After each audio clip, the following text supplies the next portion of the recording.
Hello my dear students, एक और नई वीडियो में आपका वेलकम है। और यहाँ पर हम ट्रिग्नोमेट्री चल रही है हमारी और एनसीईआरटी मैथमेटिक्स को कर रहे हैं, है ना। एनसीईआरटी मैथ्स और क्लास 10th के लिए हम ये वीडियो आपको प्रोवाइड कर रहे हैं। कंप्लीट कोर्स जो है ना, मैं आपको यहाँ 10th का प्रोवाइड करूँगा। ट्यूशन वगैरह कहीं जाने की ज़रूरत नहीं पड़ेगी आपको, बस आप मेरे साथ में रहें। और कुछ दिनों के बाद जैसे ही वीडियो पर मेरे व्यूज़ आएंगे तो मैं लाइव सेशन रखूँगा। जो भी आपकी क्वेरी होगी वो सब A to Z में सॉल्व कराऊंगा।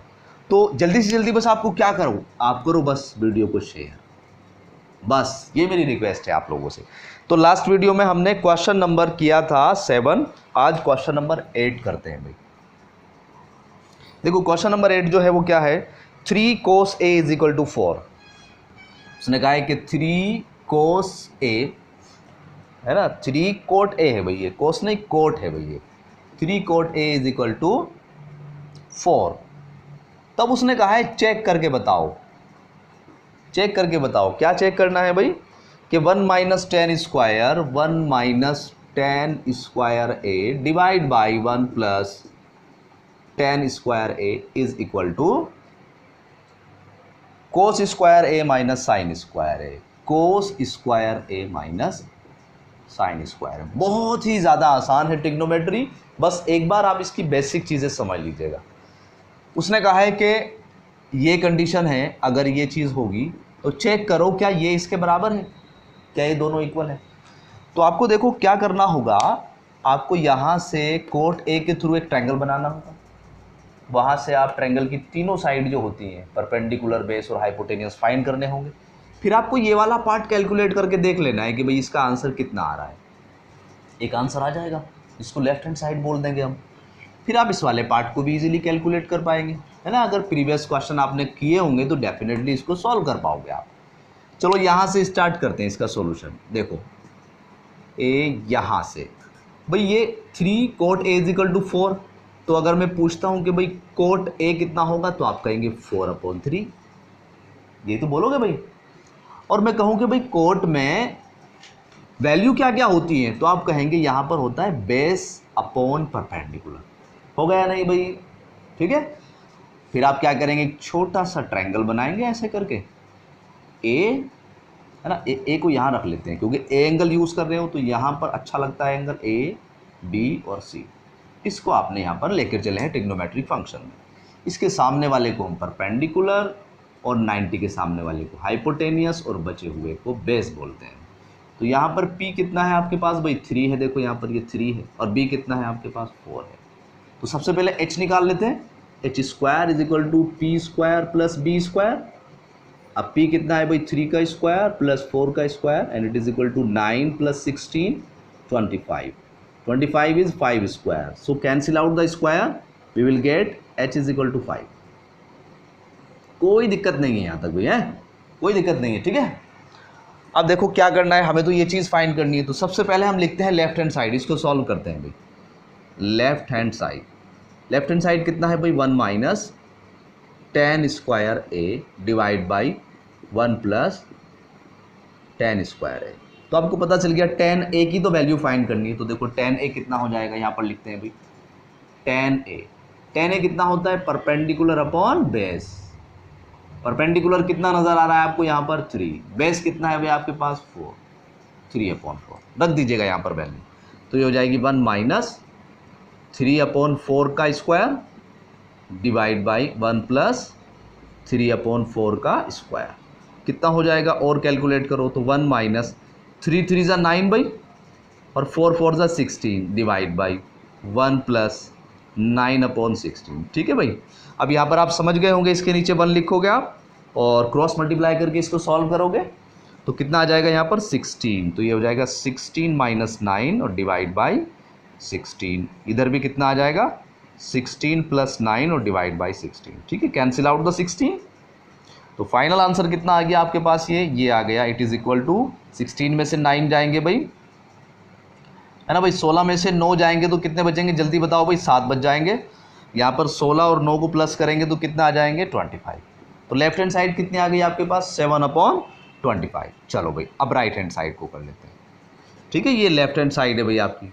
अब राइट हैंड साइड लिखा आपने, राइट हैंड साइड, एंड वो क्या है भाई, देखो ये वाला पार्ट है, कोस square A minus sine square ए। तो यहां पर कोस और साइन की वैल्यू निकालनी है। चलो भाई, कोस की वैल्यू देखो कितनी होगी, कोस ए इज इक्वल टू क्या होता है, बेस अपॉन हाइपोटेनियस। तो बेस कितना है भाई आपके पास 4, हाइपोटेनियस 5। इसी तरह से अगर साइन ए की वैल्यू निकालते हैं तो होता है परपेंडिकुलर अपॉन हाइपोटेनियस। परपेंडिकुलर कितना है यहाँ पर 3 और हाइपोटेनियस 5। अगर आपको ये चीज़ें समझ में नहीं आ रही है ना, ये वाला पार्ट जो समझ में नहीं आ रहा, तो आप प्रीवियस ईयर देखो, प्रीवियस वीडियो देखो आप, है ना, वो डिस्क्रिप्शन में आपको लिंक मिल जाएगा पूरी प्लेलिस्ट का, तो वहाँ से आप इसको देख सकते हैं। ये दोनों वैल्यू उठाकर यहाँ पर रख देते हैं भाई। देखो ज़रा, कोस की वैल्यू कितनी है 4/5, 4/5 का स्क्वायर, माइनस साइन की वैल्यू कितनी है 3/5 का स्क्वायर। कितना हो जाएगा, देखो 4 4 ज़ा 16 और 5 का स्क्वायर 25, 3 का स्क्वायर 9, 5 का स्क्वायर 25। एक बार ही ले लेते हैं भाई 25 को कॉमन, तो ये 16 माइनस 9 और कितना आ जाएगा, 7/25। ये लेफ्ट हैंड साइड आई है और ये राइट हैंड साइड आई है, और लेफ्ट हैंड साइड दोनों बराबर आ गई है। समझ पा रहे हो आप बात को? तो इसका मतलब हम क्या कह सकते हैं कि भाई ये वाला पार्ट और ये वाला पार्ट एक ही वैल्यू को बता रहा है, और यही पूछा है उसने क्वेश्चन में, यही पूछा है क्या ये चीज़ है और नॉट। तो आप कहेंगे यस, यस।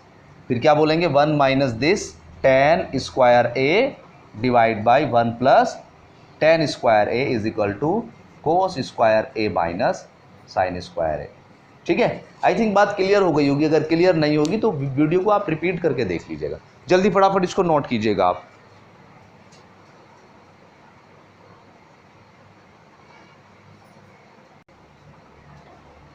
ठीक है, तो उम्मीद करता हूं कि भाई आपको ये क्वेश्चन भी समझ में आ गया होगा। क्वेश्चन नंबर 9 करते हैं, जो कि काफ़ी इंपॉर्टेंट है ना, जिसमें थोड़ी सी कंफ्यूजिंग होती है, एंगल चेंज हो रहा है।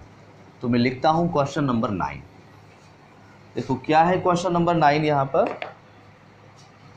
वो है कि अगर किसी ट्रायंगल में, कोई ट्रायंगल है ABC और उसमें B जो है एक राइट एंगल बना हुआ है। क्वेश्चन नंबर 9 आप इसमें बुक में देखिएगा, उसमें क्या है, उसने बोला है कि in triangle ABC right angle at B। तो B जो पॉइंट है उस पर 90 का एंगल बना लेते हैं सबसे पहले। तो आपने ये ट्रायंगल बनाया, ठीक है, ये आपके पास ट्रायंगल है और यहाँ पर 90 का एंगल बनाया, इसको B मान लिया, इसको A और इसको C मान लेते हैं। ठीक है, अब उसने कहा है कि tan A बराबर, tan A की वैल्यू जो है वो tan A is equal to 1/√3 है। अगर ये वैल्यू है तब आपको सबसे पहले फाइंड करना है, आपको sine A cos C, sine A cos C plus cos A plus cos A और साइन C, इसकी वैल्यू फाइंड करनी है। पहला पार्ट तो ये है, दूसरा पार्ट है वो उसको बाद में देखेंगे, पहले इसको समझ लेते हैं। तो देखो आपको एक्चुअल में इसकी वैल्यू फाइंड करनी है, तो आपको क्या करना है कि पहले साइन A की वैल्यू निकालनी है, फिर कोस C की वैल्यू निकालनी है, कोस A की और साइन C, वो सारी वैल्यू उठा के चारों की चारों यहाँ पर रख देंगे और कैलकुलेट कर लेंगे, आंसर आ जाएगा, है ना। It's very simple. तो यहाँ पर हमने देखो इसमें देखा कि भाई tan के अंदर क्या होता है, परपेंडिकुलर अपॉन बेस। यहाँ पर कोई डाउट नहीं होना चाहिए आपको, परपेंडिकुलर अपॉन बेस। अगर मैं यहाँ पर देखता हूँ, देखो एंगल कौन सा यूज़ किया है, A, तो ये वाला एंगल यूज़ किया है, तो इसके सामने वाला तो परपेंडिकुलर हो जाएगा और 90 के सामने वाला हाइपोटेन्यूस, और बचा हुआ बेस। परपेंडिकुलर कितना है आपके पास 1 और बेस कितना है आपके पास √3। तो यहाँ से आप क्या कर सकते हैं, AC की वैल्यू निकाल सकते हैं। अगर हम इसको कैलकुलेट करते हैं तो ये हो जाएगा AC square is equal to AB square और प्लस BC स्क्वायर, पाइथागोरस। अब मुझे ज़्यादा एक्सप्लेन करने की यहाँ पर ज़रूरत नहीं है भाई, है काफ़ी क्वेश्चन कर लिए हमने यहाँ पर। AB कितना है भाई √3 का स्क्वायर प्लस BC कितना है 1 स्क्वायर, तो फाइनली ये 3 हो जाएगा, ये 1 हो गया और ये कितना 4 आ गया। 4 का मतलब 2 का square, cancel out the square, AC is equal to 2 आ गया। ठीक भाई, अब यहाँ पर हमें क्या देखना है, देखो आपको एक तो वैल्यू निकालनी है A एंगल पर और एक निकालनी है C एंगल पर। तो जैसा पहले हमने क्या करा था, एक ट्रायंगल इसी तरह से बना लेते हैं भाई, सीधा सा एक ट्रायंगल,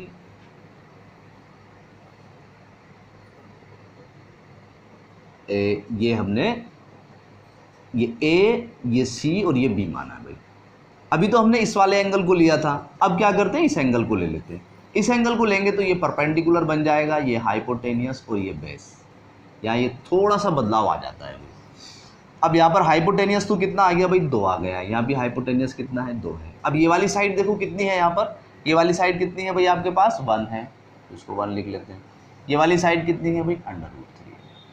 ठीक है, साइड में मतलब कोई बदलाव नहीं आया, बस आपका देखो यहाँ पर ये बी था वो पी बन गया, ये पी था ये आपका ये बी बन गया भाई, है ना। इधर ये बदलाव थोड़ा सा आया है। अब देखो यहाँ पर साइन ए की वैल्यू कितनी होगी, अगर मैं यहाँ पर लिखता हूँ डायरेक्ट साइन ए की वैल्यू, यहाँ पर कोस सी की वैल्यू, तो साइन ए कितना हो जाएगा, परपेंडिकुलर अपॉन हाइपोटेनियस। कोस कितना हो जाएगा, बेस अपॉन हाइपोटेनियस, प्लस यहाँ पर देखो ये कितना आ जाएगा, कोस कितना, बेस अपॉन हाइपोटेनियस, और ये साइन कितना हो जाएगा, परपेंडिकुलर अपॉन हाइपोटेनियस। बस आपको ये ध्यान रखना है, ध्यान से देखो यहाँ पर क्या ध्यान रखना है, अगर एंगल ए यूज कर रहे हैं तो इस वाले को यूज करना है, और अगर एंगल सी यूज कर रहे हैं तो इस वाले ट्रायंगल को यूज करना है। ठीक है, ये ध्यान रखेंगे भैया। तो यहाँ पर अगर ए यूज कर रहे हैं तो P upon H, P upon H देखो कितनी वैल्यू आ जाएगी, P कितना है इस वाले में 1 और H कितना है 2, तो 1/2। B अपॉन एच एंगल कौन सा, C, तो B अपॉन एच, तो B अपॉन एच कितना 1/2। इतनी बात आपको समझ में आ गई होगी, पूरी उम्मीद है मुझे। B अपॉन एच एंगल कौन सा यूज हो रहा है, A, ये वाला भाई, B अपॉन एच, B और H, इसका मतलब √3/2 multiply P upon H, C वाले के लिए ये वाला भाई, P अपॉन एच, तो P कितना है √3 और H कितना है 2 है, √3/2। कोई दिक्कत, 1/4 प्लस √3 और √3 की मल्टीप्लाई करते हैं तो 3 आ जाता है भाई। ठीक है, तो यहाँ पर 3 आ जाएगा, यहाँ पर 2 2 4 आ जाएगा, प्लस कर लेते हैं, तो ऊपर तो नंबर 1 + 3 कितना 4/4, आंसर इज 1। ठीक है, बात क्लियर भाई, डेफिनेटली क्लियर हो गई होगी। कोई डाउट है ना, जल्दी से फटाफट इसको नोट करो, अगला भी करा देता हूं मैं।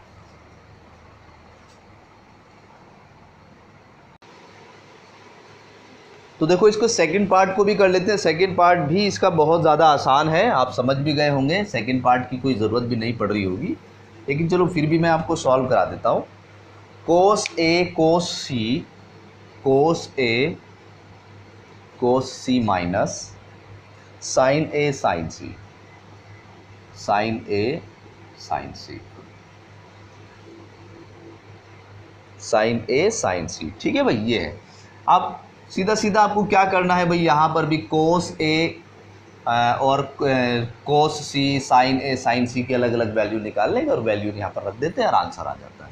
तो यहाँ पर कोस का मतलब क्या है भाई, बेस अपॉन हाइपोटेनियस, यहाँ भी बेस अपॉन हाइपोटेनियस, यहाँ पर आप क्या करेंगे, perpendicular upon hypotenuse, perpendicular upon hypotenuse, है ना। आप तो इनको अलग अलग पहले कैलकुलेट कर लेना कि भाई साइन ए की वैल्यू ये है, कोस ए की वैल्यू ये है, साइन सी की वैल्यू ये है, साइन ए की वैल्यू ये है, सबकी वैल्यू अलग निकाल के यहाँ पर पुट कर लीजिएगा। मैं थोड़ा सा शॉर्ट कर रहा हूँ है डायरेक्टली। देखो एंगल कौन सा यूज़ हो रहा है, ए, तो आप ये वाला यूज़ करेंगे। बी अपॉन एच, बी कितना है भाई √3, ध्यान रखना भाई कोई कैलकुलेशन में मिस्टेक ना हो जाए भाई, मल्टीप्लाई बी अपॉन एच, देखो ये बी अपॉन सी का यूज़ करना है उधर वाले का, बी अपॉन एच कितना 1/2 माइनस पी अपॉन एच, कौन से वाले ट्रायंगल को, इस वाले को देखना है भाई, P अपॉन एच, तो 1/2 मल्टीप्लाई इधर C वाला पार्ट देखो, P अपॉन एच, उधर P कितना है √3 और H कितना है 2। ठीक है, तो कितना आ गया देखो, ये इन दोनों की मल्टीप्लाई होगी तो √3 नीचे कितना 4 माइनस √3 नीचे कितना भाई 4, सेम नंबर आ गया, आंसर कितना आ गया। ठीक है, तो उम्मीद करता हूँ कि ये क्वेश्चन भी आपको इजीली समझ में आ गए होंगे। इसके आगे के जो पार्ट हैं, आगे के जो क्वेश्चन हैं वो नेक्स्ट वीडियो में हम करेंगे। तो आज के लिए इतना ही, अपना ख्याल रखिएगा, God bless you, thanks for watching, bye bye.